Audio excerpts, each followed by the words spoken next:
Headed up the staff for former Vice President Mike Pence, writing the legislative branch has created multiple government agencies that they have deemed are independent, but they have to be accountable to somebody, and that somebody is the duly elected president. Marc joins us now for more. And Marc, this is something that a lot of people have been talking about, right? That the Supreme Court had been moving toward this ruling for a while.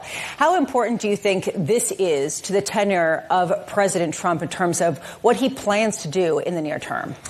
Lisa, I think it's more important to just future presidents, honestly, more so than President Trump. I think the reality is that this has been something that's been growing for many years, is the giant bureaucratic state. And I think people might look at it and say, well, so what? What is it? Congress can pass laws and create agencies. But our founders intended to be one executive, not to have 535 additional executives in the legislative branch telling you who you can hire and who you can't. And so they can pass laws, they can create new agencies, but they can't tie the hand of the executive branch and tell them who you can actually staff and not staff there. And I think this is the right ruling from the court. And I think the court also, though, in the Lisa Cook ruling was clear to say this is not universal because our founders created a central bank. Alexander Hamilton wanted a national bank, and so there's limitations on this when they wanted independent. But for all these agencies, whether it's FTC in this case or CFPB, you can't have Congress just going creating these and tying the hands of the executive branch and telling them you don't have control over actually who runs these departments. Is it though degrading the checks and balances we have in terms of on the executive branch? By now, this is giving the president more power than we've ever had in modern day history.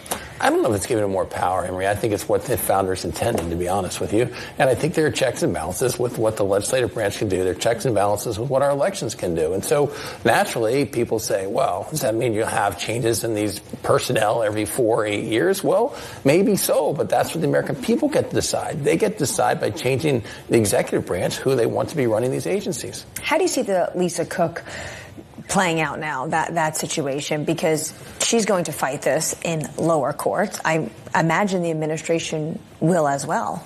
I don't know if they will, Emery. I think this was always a politically charged investigation by the administration. I think there was a double standard where there are actually people in his own cabinet that have also listed other mortgages as their primary residence. And so this was clearly a double standard where he was trying to go after Jerome Powell and change the influence of the Fed. Now that he has his own person in Kevin Warsh there, I'm not convinced they're actually going to continue to pursue this. I think that this is he wanted to do this to apply pressure to Jerome Powell. I think he was less concerned, honestly, about the mortgage fraud, or else he would have taken care of people in his own cabinet who had the same issue. So when it comes to then Lisa Cook, she stays. What does that mean for Jerome Powell? Does he just continuously get the jawboning from this president, or do you think that he would view this as... I don't know how much he gets jawbone anymore. I think that's going to fall on Kevin Warsh, and I think that Powell probably should stay because even though they've dropped the initial investigation, they haven't said that that's going to be permanent. And so I think he'll probably stay throughout the rest of his term.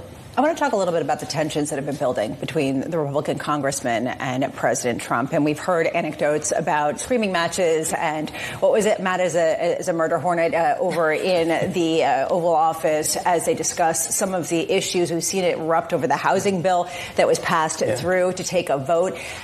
How do you see this evolving? I mean, is this normal or is this a different kind of break, especially after the midterm elections that we just saw? It's not normal, but I also think that there's this perception that the president is as invested in the midterm results as they are, and he's not, Lisa. I don't think he really cares. He's not as invested in what happens. And we can say, well, that's silly because maybe he'll get impeached again. But from the president's perspective, he feels like I've survived multiple impeachments. I think he feels he can do most of what he wants without Congress. He passed the one big beautiful bill. Has there been an articulation of what a legislative agenda is beyond that? I don't think there really is.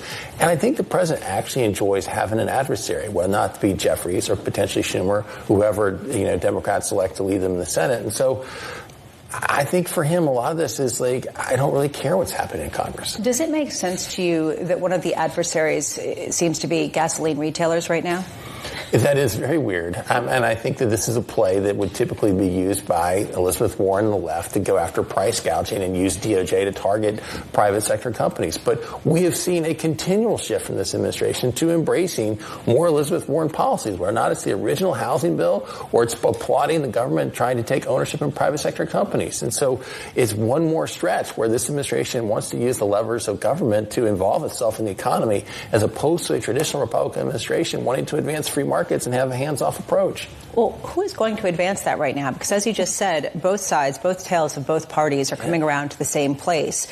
Where is the center at a time when we've got, preliminary elections, you've got the primary elections that tend to more heavily favor some of the people on the extreme tails? I mean, how do you see that developing heading into what we see this fall? I think that there's a lot of Republican legislators who are uncomfortable with it but are afraid to speak out because they don't want President Trump to interfere in their primaries. But I think it's tragic that right now there is not really a voice for free markets inside our Congress, inside our Republican Party, the way there always traditionally has been.